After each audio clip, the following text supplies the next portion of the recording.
a teus pés trazer. A vida de São José, revelada à abadesa Maria Cecília Bage. O grande amor de José por Jesus, sua ansiedade pela salvação da humanidade. Jesus crescia lindamente, e em José crescia também o amor por ele. O ardente querer que tinha no coração era muito difícil para ele se manter afastado do menino, pois era cada vez mais bonito e mais gracioso. Às vezes, permanecia completamente estático, admirando-o até mesmo por longas horas, ocasião em que derramava lágrimas enternecidas. Esse tão grande afeto era extremamente agradável para Jesus, e disso dava inequívocos sinais, camuflados, entretanto, pois não desejava mostrar seus sentimentos tão claramente. José, todavia, não continha os seus, e frequentemente assim se externava. Ó, meu querido Jesus e amado. E acrescentava, meu querido filho. E com essas palavras, seu coração se tornava pleno de alegria e júbilos, e não podia mesmo controlar a imensa força daquele amor. Se de uma forma era tão imenso esse seu amor por Jesus, por outra não entendia como pudesse ele ser desconhecido para muitas outras pessoas, que até mesmo o ofendiam com suas ações pecaminosas. Passava às vezes noites em claro em tais pensamentos, chorando por essas ofensas que lhe eram feitas, e dizia, ó Deus encarnado, será mesmo possível que, sendo infiéis, não se convertam a vós? Por piedade, iluminai esta pobre gente com vossa tão poderosa luz. Fazei com que essas pessoas vos conheçam e se convertam e vos adorem. Dessa forma, clamava para que todos os egípcios pudessem conhecer o Deus verdadeiro e adorassem a seu Filho unigênito. Por isso, dizia sempre a Maria, parece-me serem séculos esse tempo que ele toma para que todos o conheçam. Creio que impensável que todos esses pagãos e idólatras não sejam atingidos por seu amor, pois assim o veríamos amado, embora não conhecido. Or, como se tornaria todos prisioneiros desse amor, se o vissem, tão belo e tão gracioso, andando pelas ruas da cidade. Eu o conduzirei, e o terei sempre perto de mim, e tenho certeza de que essas pessoas irão invejar-me pela minha grande sorte. José desabafava assim suas mágoas com Maria, e ela muito se alegrava em ver que ele desejasse tanto que Jesus fosse conhecido e amado por todos. E para animá-lo dizia, virá o tempo em que ele será conhecido por muitos, será seguido por eles e amado. Porém, da mesma forma será também odiado por outros tantos, e perseguido, pois sempre existirão os cegos que odeiam a luz. Conheces bem a profecia de Simeão, ele será a derrota de muitos e a vitória de outros tantos. Por isso, preparemo-nos, pois este tempo virá. José se via muito preocupado e triste com essas palavras, pois desejava que Jesus fosse somente conhecido e amado, e não odiado. E olhando para ele, dizia, querido Jesus, será mesmo possível que alguém não te ame? Como não amar tanta beleza, graça e bondade? Pois tua presença fascina até mesmo aos irracionais. Como não irá atingir os corações humanos?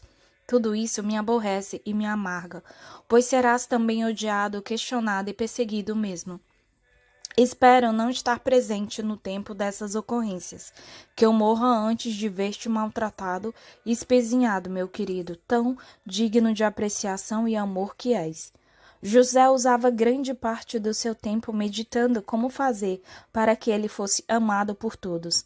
Embora sua razão lhe sugerisse variadas possibilidades, examinando-as, chegava sempre a concluir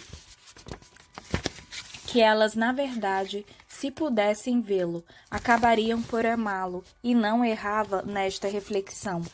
Eram tais a beleza e o encanto de Jesus que quem o visse se sentiria tendente a amá-lo. Entretanto, eram muito pouco os que assim sentiam por saberem quem ele era. Era tão grande esse amor de José pelo menino que frequentemente até nem mesmo precisava alimentar-se, esquecendo-se até das coisas mais necessárias. Maria, que o conhecia bem, lhe perguntava o que estaria acontecendo com ele, e isso lhe dava margens para que desabafasse suas preocupações e desse asas àquele seu imenso amor. E ele lhe falava sobre a ardente chama que tinha no coração e de todos os outros clamores também. E então eles abordavam o assunto dos méritos de Jesus para ser amado por todos. Desafogavam assim seu amor por ele e se inflamavam progressivamente, até que, em estado de êxtase, ambos desfrutavam durante horas aquele tão grande amor que tinham. Em muitas ocasiões, Jesus, ajoelhado, juntava suas pequenas mãos em ato de humildade, oferecendo-se todo ao seu Pai. Vendo-o assim, José perguntava o que estaria ele dizendo para o Pai. Ela, ciente de tudo, afirmava que ele se oferecia ao Pai divino para sofrer em benefício de toda a humanidade. E o santo, ajoelhando-se também, acompanhava Jesus em sua oferenda. E o fazia com tanto fervor que ele, levantando-se, afagava sua cabeça eternamente. O santo, então, abraçava e solicitava sua intervenção junto ao Pai para que ele o tornasse digno perante os seus olhos. Pedia também que intercedesse por todos os pecadores e pela sua conversão ao Senhor, e dizia: ó, meu querido Jesus, que o Pai Divino ilumine a todos para que saibam quem és e que te amem como de direito. O pequeno menino sorria antes essa palavra e demonstrava seu agrado respondendo já ter feito aqueles pedidos mencionados, fato que levava grande calma ao santo. A esta altura, Jesus já caminhava normalmente e também já falava com muita graciosidade. Juntamente com seus pais, participava das orações que faziam através de salmos de louvor, fazendo-o com tanto encanto que ambos se sentiam enternecidos em êxtase com toda aquela doçura. E é mesmo impossível narrar-se a alegria de José nessas orações junto com Jesus. Ansiava sempre por esses momentos devidamente estabelecido, e os tempos de espera lhe pareciam séculos, e também as outras ações conjuntas normais, como a de se alimentarem ou conversarem, eram instantes de imensa alegria para ele. A máxima satisfação, entretanto, tinha quando o menino se externava sobre a perfeição das obras divinas. Apesar de sua pouca idade, falava com tal sabedoria que chegava a surpreender os seus pais e até mesmo aos próprios anjos, que o ouviam com muita atenção e toda a cortesia. Eram ocasiões em que José se inflamava todo com sua fisionomia, acesa de amor por Deus, e exalava ardentes suspiros, sem poder resistir ao fogo imenso que tinha no coração. E exclamava: ó meu Deus, apesar de tudo, não sois nem conhecido nem amado. Por piedade, dai-me um coração maior, pois o que tenho é insuficiente para vos abrigar, para vos entender e para acolher tão grande amor. E assim, em estado de êxtase, permanecia por longos períodos de tempo. Sentada à mesa com Maria e Jesus, ocorria que muitas vezes o santo observava-o atentamente alimentando-se com tanta graça. Assim, permanecia longamente sem alimentar-se, e o menino lhe dizia para que comesse, dando-lhes os alimentos com suas próprias mãos. Ele não comia com olhos lacrimejantes por toda aquela atenção, e tudo o que comia parecia ter sabor muito mais doce e mais delicado do que habitualmente. Comia com grande prazer, como se aquele alimento fosse maná do céu. Em outras ocasiões, José encontrava Jesus ajoelhado com seus braços abertos em cruz, orando para o Pai Celeste e derramando lágrimas. O fato feria José profundamente, e ele se dirigia a Maria para saber a causa daquele choro do menino, dizendo: querida Maria, por que o nosso querido Jesus chora dessa maneira? Terei eu feito algo indevido ou cometido algum erro? Ela então o acalmava e afirmava que nada ocorria com ele, que chorava pelas ofensas que a humanidade fazia para o seu Pai divino, e que chorando implorava ao Senhor para que se mostrasse misericordioso e que aplacasse sua ira por aquelas ofensas todas, em que a posição de Jesus representava sua disposição em morrer na cruz pela salvação da humanidade pecadora.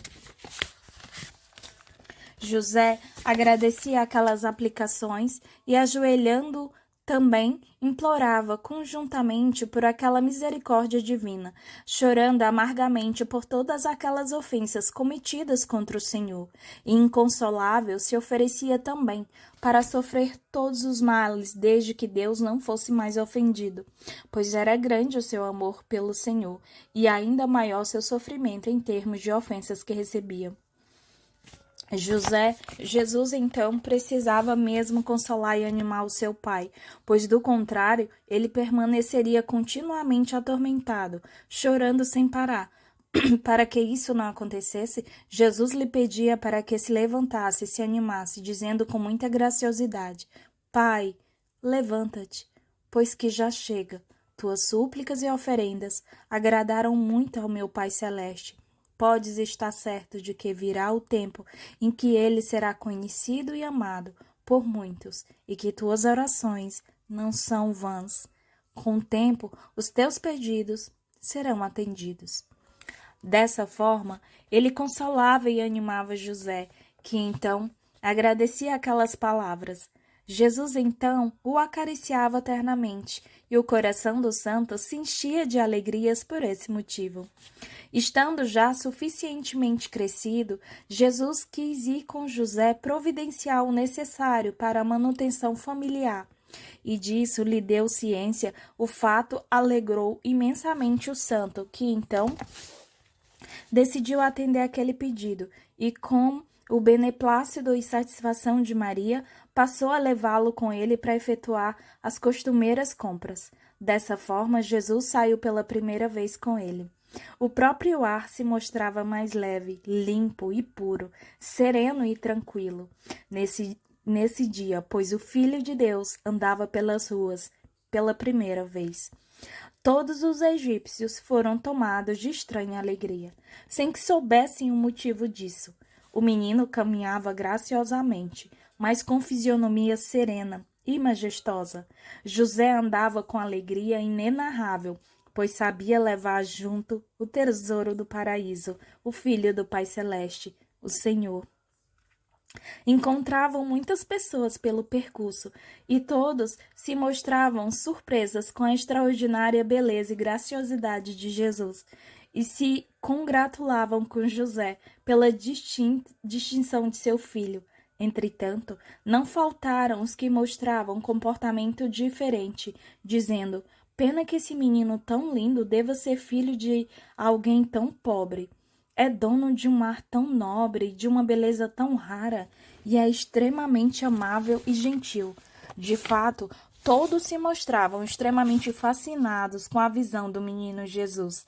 Muitas crianças o acompanharam pelo caminho, e ele, muito amável, lhes fazia festa, sorrindo alegremente. José retornou então à sua casa, onde Maria o aguardava em grande expectativa. Espalhou-se rapidamente pela cidade aquela fama do filho de José, e muitos queriam então vê-lo. Não ousavam ir à sua casa, esperando que o santo saísse novamente com ele, para que pudessem apreciá-lo convenientemente. Alguns vizinhos, ouvindo todos aqueles rumores, chegavam a arranjar motivos falsos para irem a Maria e ver aquele menino tão falado. Pretextavam mesmo levar algum trabalho para ela, para poderem admirar toda aquela beleza, graciosidade e majestade de Jesus. Ela e o menino recebiam todos prazerosamente, e as pessoas davam muito respeito e atenção ao que ela dissesse. Saindo José de casa sozinho, todos lhe perguntavam por Maria e Jesus, desejosos de poder vê-los. Por esses motivos, Maria teve grande oportunidade de ensinar-lhes a verdadeira fé e também de fazer com que conhecessem o Deus verdadeiro daquela fé, principalmente para os que mostravam boa vontade e receptividade nesse sentido. Muitas crianças, por seu lado, apreciavam brincar com ele e lhe levavam frutas e pão, dos quais se alimentavam conjuntamente. Ele as recebia com grande prazer, as abençoava, as alimentava e brincava muito com elas, desfrutando de sua companhia. José observava todos esses fatos e gostava muito do que via, agradecendo ao Senhor o fato de que, pelo menos aquelas crianças tinham assim a ocasião de conhecê-lo, a ele, o Deus verdadeiro. Naquelas ocasiões em que saíam juntos, quando notava que todos o admiravam, que as crianças o acompanhavam e que se via entre amigos, Jesus olhava para o alto e dizia: lá no alto é a casa do meu Pai Celeste. E as crianças, em sua inocência, o imitavam e exclamavam: lá em cima é a casa do Pai Celeste. José se alegrava muito com isso. Olhava ele mesmo para o céu e permanecia quieto, contemplando a glória toda daquele Pai divino. Passando pelas ruas com o menino, pessoas os convidavam para que entrassem em suas casas, para poderem observar mais comodamente o menino e desfrutar sua presença com maior tranquilidade. José, muito amavelmente, recusava tais convites de forma geral. Entretanto, onde existisse crianças com as quais Jesus teria gostado de brincar, aceitava as ofertas e entrava. E todos os da casa corriam então para ver o Deus menino e privar com ele por alguns momentos. Jesus mostrava comportamento muito afável, mas mantinha também uma atitude de certa forma majestosa, imponente, e as pessoas acabavam por não usarem carícias e carinhos normalmente dispensados às crianças. Todos admiravam sua extraordinária beleza, majestade, graciosidade, embora se sentisse algo magoadas por aquela distância demonstrada. Todavia, com as crianças, Jesus confraternizava e as acariciava, e elas o acompanhavam para onde fosse, juntamente com José. O santo agradecia aos que os haviam convidado e seguia seu caminho. Todos lhe diziam considerar-se muito afortunado em ter um filho como tinha, até mesmo por pessoas de posições muito importantes naquela cidade. O santo era invejado por esse motivo. Indo embora, ele se colocava a meditar sobre todas aquelas demonstrações de afeto e de entusiasmo pelo seu querido Jesus, e refletindo sobre o lastimável estado em que elas se encontravam, privadas do conhecimento do Deus verdadeiro.